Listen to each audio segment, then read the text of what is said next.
High, আজকে আমি যাচ্ছি মায়ের কাছে পুজো দিতে। তো ভাবলাম তোমাদের সঙ্গে একটা ছোট্ট গেট রেডি শেয়ার করে নিই। আর আজকে আমি যে শাড়িটা পরেছি সেটা কিন্তু আমার শাশুড়ি মায়ের। দেখবে নিজের আলমারিতে যতই ভালো ভালো শাড়ি থাকুক না কেন, সেই কিন্তু ঘুরে ফিরে মা আর শাশুড়ি মা এদের শাড়িগুলোই বেশি পছন্দ হয়। আমার তো তাই হয়, তোমাদেরও কি তাই হয়? তাহলে চলো আর বেশি কথা না বাড়িয়ে আজকের ভিডিওটা তাহলে এখান থেকে শুরু করা যাক।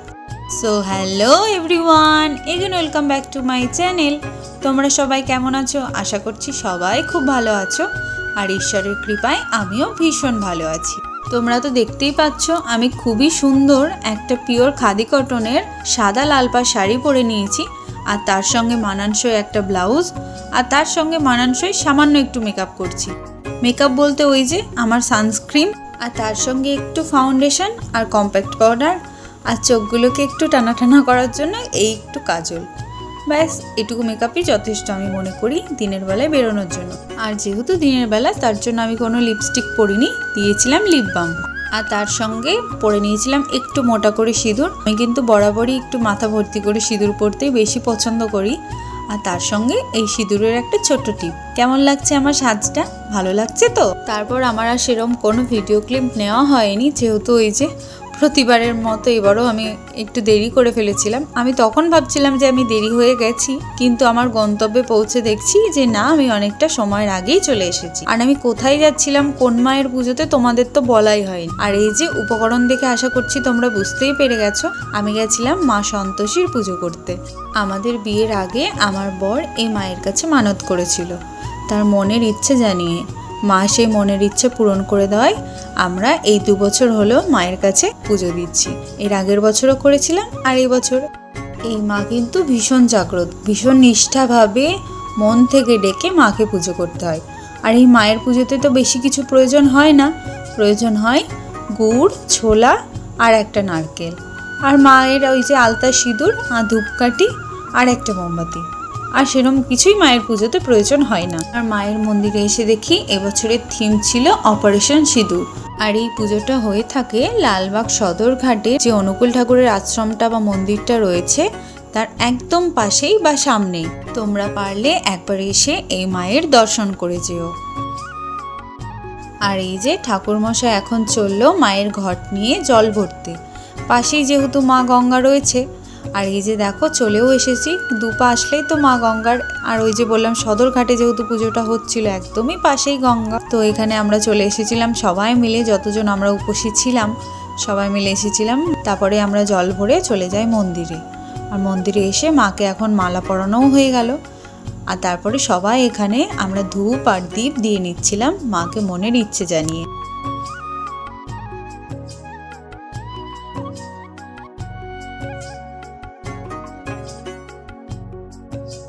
আর তারপর সব স্ত্রীরা মিলে আমরা যারা উপস্থিত ছিলাম তারা একে অপরকে এভাবে সুন্দর করে সিঁদুর লাগিয়ে দিচ্ছিলাম। আর দেখো সবার মুখগুলো কি মিষ্টি না লাগছে, তাই না বলো? তারপর মায়ের পুজোও শুরু হয়ে গেছিল। আর এই যে দেখো এখানে ঠাকুর মশাই মায়ের সকল সরাতে, মানে যারা যারা মায়ের জন্য এই সরাগুলো নিয়ে এসেছিল সবার সরাতে ফুল ছিটিয়ে দিচ্ছিল। তারপর আমাদের হাতে দিয়ে দেওয়া হলো ছোলা। আর এখন চলছিল মায়ের পাঁচালি কথা। আর এই যে এই কাকিমাটাকে দেখছো, ইনি বলল ইনি নাকি আমার ভিডিও রোজ দেখে, ভীষণ ভালো লাগে আমার ভিডিও, তাই কাকিমাটাকে একটু আমার ভিডিওতে নিয়ে নিয়েছিলাম। আর তারপর আবার আরেকজন এসে আমাদের গালে সুন্দর করে সিঁদুর লাগিয়ে দিচ্ছিল। আর দেখো কত মানুষ একসঙ্গে জমা হয়েছিল মায়ের আরাধনায়। মা গো, তুমি সকলকে ভালো রেখো, সকলের শাঁখা সিঁদুর অক্ষয় রেখো, অপুত্রের কোলে একটা করে পুত্র দিও মা। আর তারপর এই যে ফাইনালি আমার বরমশাইয়ের দেখা পাওয়া গেছে। সেদিন ওর শরীরটা প্রচণ্ডই খারাপ ছিল, তাও এত শরীর খারাপ নিয়েও সে আমার জন্য পুজোর উপোস করেছিল, এটাই আমার কাছে সব থেকে বড় পাওয়া। আর এই যে এখন আমরা দিয়ে নেব একসাথে অঞ্জলি। আর আমার এত ভিডিওগুলো সুন্দর সুন্দরভাবে ক্যাপচার করে দিয়েছে আমার পিসিমণি, এই যে যে পিসিকে তোমরা প্রথম থেকে দেখছো সেই পিসিমণি। তারপরে আমরা আমাদের ডালাগুলো নিয়ে নিলাম। আর তারপরে ডালায় যে নারকেলগুলো ছিল সেগুলো আমরা ফাটিয়ে দিলাম, কারণ ওটাই কিন্তু ওখানকার নিয়ম। ওখানে কিন্তু মায়ের পুজো করা একটা শিলা ছিল, এই শিলাতে বাড়ি মেরে একবারেই কিন্তু নারকেলগুলো ফাটাতে হতো। আর এই দেখো আমি ফাটিয়ে ফেলেছি, তাই আমার কত আনন্দ। আর তারপরে পাশেই প্রসাদ দিচ্ছিল মায়ের, সেই প্রসাদ নিয়ে নিলাম। আর প্রথমে কিন্তু নারকেলটা খেয়েই উপোসটা ভাঙতে হতো। তো প্রথমে নারকেলটা খেয়ে নিলাম, তারপরে বসে বসে আমরা এখন প্রসাদ খাচ্ছিলাম। আর এই যে ততক্ষণে বাবাও চলে এসেছে। আর তারপর প্রসাদ খাওয়া হয়ে গেলে সেই প্রসাদ কিন্তু ঘরে তুলতে নেই, পাশেই যে মা গঙ্গা রয়েছে সেখানে সেই ডালা ভাসিয়ে দিয়ে স্নান করে বাড়িতে ঢুকতে হয়। আর এই যে দেখো আমাদের স্নানও কিন্তু হয়ে গেল। তারপরে আর একটু দেরি না করে চলে গেছিলাম পিসির বাড়িতে, কারণ এই পিসির বাড়ি কিন্তু ছিল মন্দিরের একদম পাশে। আর পিসি দেখো সারাটা দিন উপোস করেও আমাদের জন্য কত কিছু রান্না করেছে। দেখবে কখনো কখনো কিছু মানুষ হঠাৎ করে পরিচিত হয়েও কত কাছের হয়ে যায়, তাই না? পিসিমণি, তোমাকে নিয়ে যতটা বলবো ততটাই কম হবে। তুমি খুব ভালো থেকো, সুস্থ থেকো, এটুকুই চাই। আর আমাদেরকে এইভাবেই ভালোবাসা দিয়ে যেও। আর এই যে আমার পিসির ছেলে মানে আমার দেওর রিয়াম, ওর পেছনেও লাগছিলাম। আর তারপরে আমরা ড্রেস চেঞ্জ করে নিয়েছি, এবার বাড়ি ফিরতে হবে। আর কিন্তু লেট করা যাবে না, কারণ ওইদিকে বারবিটা আবার আমাদের জন্য অপেক্ষা করছে। তো সবাইকে টাটা করে এবার বেরিয়ে পড়লাম বাড়ির উদ্দেশ্যে। আর বাড়ি ঢুকতেই এবার তোমরা দেখো, আমি আর কিছু বলছি না, তোমরা দেখো তাহলে নিজেরাই বুঝতে পারবে। কই আমার ঘুনুটা, আমার বারবি ফুলছে। আচ্ছা আচ্ছা বলে নিব, দাঁড়া আমাকে ঢুকতে দে, ব্যাগটা নিয়ে ঢুকতে দে।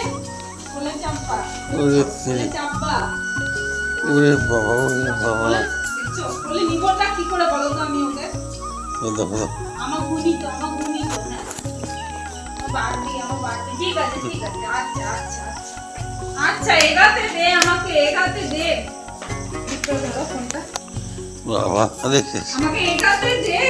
পায়ে ধরছিস, আমি কি করে চলো, আমাকে ঢুকতে দাও মা, চলো বসতে দাও, বসি আমি বসি। আচ্ছা আচ্ছা, খুব রাগ হয়েছে মার উপর, খুব রাগ হয়েছে। আচ্ছা আমার বদমাস, খালি রেখেছো চাটে না, আমার কিন্তু পছন্দ হয় না। তোমরা তো দেখতেই পাচ্ছ, ওকে একা বাড়িতে রেখে কোথাও গেলে ওর কতটা দুঃখ হয়। বাড়ি আসলে ঠিক এমনটাই করতে থাকি। তাহলে চলো বারবিকে আদর করি, আর আমার ভিডিওটা আজকে এখানেই শেষ করি। খুব শীঘ্রই দেখা হচ্ছে পরের একটি ভিডিওতে। ততক্ষণের জন্য সবাইকে টাটা বাই।